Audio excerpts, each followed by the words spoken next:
अब देख लेते हैं हम स्फेरिकल मिरर्स के। स्फेरिकल मिरर्स को हमने दो पार्ट में डिवाइड किया था, कौन कौन से में, कनकेव और कन्वेक्स में। ठीक है, जैसे ये स्फीयर है तो देखिए वापस टाइप करके लेके आया हूँ।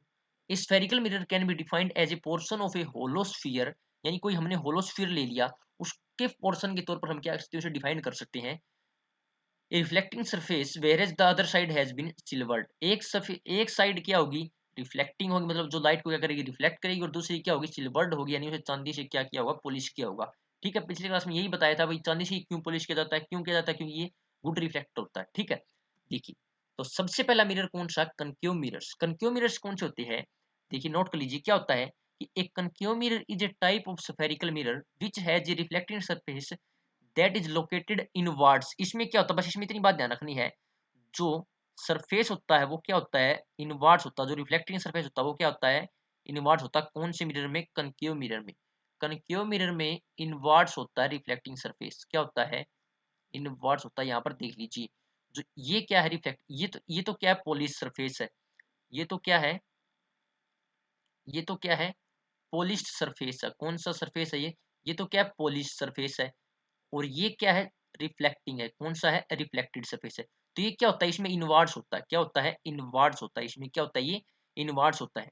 और कन्वेक्स मिरर में क्या हो जाएगा, इसका उल्टा। कन्वेक्स मिरर में क्या होता है, देख लीजिए, कन्वेक्स मिरर में क्या होता है, रिफ्लेक्टिंग सरफेस है वो क्या होता है, away from the centre of sphere, यानी इससे क्या होता है, दूर होता है। यानी ये कौन सा हो गया हमारे पास, कन्वेक्स मिरर हो गया हमारा, ये कौन सा हो गया, कन्वेक्स मिरर। तो ये कौन सा हो गया हमारे पास, कन्वेक्स मिरर हो गया हमारा। ठीक है, ये कौन सा हो गया हमारे पास, ये हो गया हमारा कन्वेक्स मिरर। ठीक है, कौन सा मिरर, कन्वेक्स मिरर। तो कन्वेक्स में क्या होता है, अवे फ्रॉम सेंटर होता है, और इसमें क्या होता है, जो इनवर्ड्स होता है, इसमें कैसे, इसमें बोल सकते हैं इनवर्ड्स, इसमें बोल सकते हैं आउटवर्ड्स, बस सिंपल सी बात है। कनकेव मिरर में क्या होता है, इनवर्ड्स होता है जो रिफ्लेक्टिंग सरफेस है, तो इसमें रिफ्लेक्टिंग सरफेस क्या होता है, आउटवर्ड्स होता है, क्या होता है, आउटवर्ड्स होता है। ठीक है, जो रिफ्लेक्टिंग सरफेस होता है वो क्या होता है, आउटवर्ड्स होता है, किसमें, कन्वेक्स मिरर में। ठीक है, तो ये था कनकेव और कन्वेक्स मिरर, ये क्या था, कन्वेक्स मिरर और कनकेव मिरर। ठीक, यहाँ भी देख सकते हैं हम, नीचे एक इमेज और लगाई मैंने, ये देखिए। तो ये तो क्या होता है हमारा कनकेव, यानी इस ये तो पॉलिश्ड एरिया है, तो इसमें जो ये क्या है, इनवर्ड है, इसमें क्या है, आउटवर्ड है। बिल्कुल बेसिक सी बात है, बस बिल्कुल सिंपल सी बात आपको क्या ध्यान रखनी है। और अब समझाता हूँ आपको, फोकल लेंथ वो क्या होती है, देखिए एफ होती है फोकल लेंथ, सी होता है सेंटर ऑफ कर्वेचर, ये होता है पोल, और इनके बीच में दूरी क्या होती है, ये सेम होती है, यानी सी एफ है वो एफ पी के इक्वल होगा, सी एफ है वो एफ पी के इक्वल होगा। जो पी और एफ के बीच में डिस्टेंस है ना, जो पोल और फोकस के बीच में डिस्टेंस, उसी को हम फोकल लेंथ बोलते हैं। क्या बोलते हैं, फोकल लेंथ। और उसकी क्या होती है, इन्फिनिटी होती है, प्लेन मिरर की क्या होती है, इन्फिनिटी होती है, बात समझाई थी। इसको हम क्या बोलते हैं, फोकल लेंथ बोलते हैं। ठीक है, तो क्लियर स्फेरिकल मिरर्स। अब देखिए, अब हमें क्या, मैंने बता दिया स्फेरिकल मिरर्स। अब इनसे रिलेटेड क्वेश्चन आपसे यही पूछेगा भाई, कनकेव कनकेव में इनवर्ट होता है, कन्वेक्स में, ये पहले पूछे जाते थे। अब तो मुश्किल क्वेश्चन बनेगा, मुश्किल क्वेश्चन इमेज फॉर्मेशन का। तो वो इमेज फॉर्मेशन मैं आपको समझाऊंगा, उसके लिए आपको क्या याद रखनी है, कुछ इंपॉर्टेंट पॉइंट्स याद रखनी है जो मैं आपको बताऊंगा, जिससे आपको क्या है, अच्छे तरीके से क्लियर होगा और याद रखने में भी अच्छी सहायता मिलेगी। ठीक है, तो ये देखिए, मस्ट रिमेंबर रूल्स, सबसे पहला रूल लिखिए आप। देखिए पहला रूल क्या है, पहला रूल ये कहता है, आप नोट कर लीजिए कि रे, कोई भी लाइट है ना, वो अगर प्रिंसिपल एक्सिस के पैरेलल जाएगी, जैसे ये हमारा क्या है, प्रिंसिपल एक्सिस है, ये हमारा क्या है, प्रिंसिपल एक्सिस है, ये मैंने बना दिया मिरर। ठीक है, ये मैंने कौन सा बना दिया, कनकेव मिरर बना दिया। कौन सा मिरर बना दिया, कनकेव मिरर बना दिया। एग्जांपल से समझा रहा हूँ आपको मैं, देखिए कनकेव मिरर बना दिया।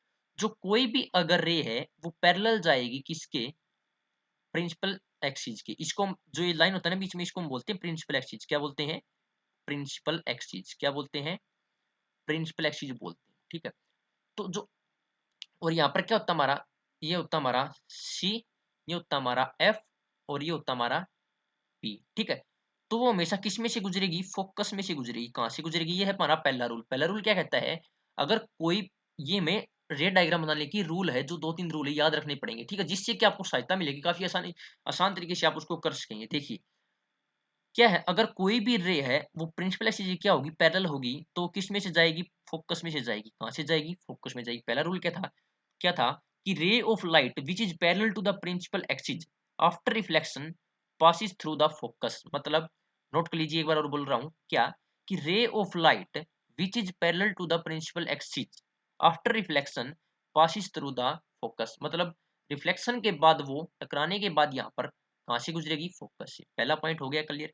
अब मैं इसको इरेज कर रहा हूँ, दूसरा देखिए, दूसरा क्या कहता है, दूसरा पॉइंट है, दूसरा रूल क्या कहता है हमारे पास है, दूसरा रूल कहता है कि कोई भी अगर लाइट है वो सेंटर ऑफ कर्वेचर से, देखिए एक बार और मैं बना लेता हूँ आपके लिए, क्या कहता है दूसरा रूल, कि मैंने बना दिया कनकेव मिरर, क्या बना दिया, कनकेव मिरर बना दिया, याद रख लेना, बस थोड़ा सुधार रहा हूँ। ये क्या हमारे पास सी है, ये हमारा एफ है, ये हमारा पी है। क्या कहता है, अगर कोई भी रे है वो इससे गुजरेगी सेंटर ऑफ कर्वेचर से, सेंटर ऑफ सॉरी इसमें से गुजरानी गुजारनी बिल्कुल सेंटर ऑफ कर्वेचर में से अगर गुजरेगी तो टकरा कर वापिस इसी में से जाएगी, मतलब ऐसे आई वापिस इसी से जाएगी, क्यों, क्योंकि इससे क्या है, नॉर्मल पर टकराती है। ऐसा क्यों होता है भाई, वापिस ऐसे जाती है, क्योंकि देखिए यहाँ कैसे टकराती है, नॉर्मल यानी 90 डिग्री एंगल पर टकराती है।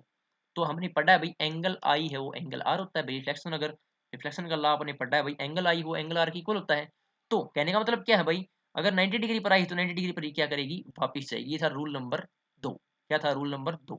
अब देखिए रूल नंबर 3, रूल नंबर 3 बिल्कुल उल्टा पहले का, पहले का क्या है उल्टा, पहले का उल्टा क्या है, कहता है रूल नंबर 3 कि अगर कोई भी, मैंने पहले रूल में क्या बताया था भाई, कोई भी अगर इसके पैरेलल है, इसके क्या है पैरेलल है, तो किस में से गुजरेगी, एफ में से गुजरेगी। पहला रूल ये था, क्या था ये, पहला रूल ये था, ठीक है, पहला रूल ये था, ठीक है, ये क्या था, पहला रूल था।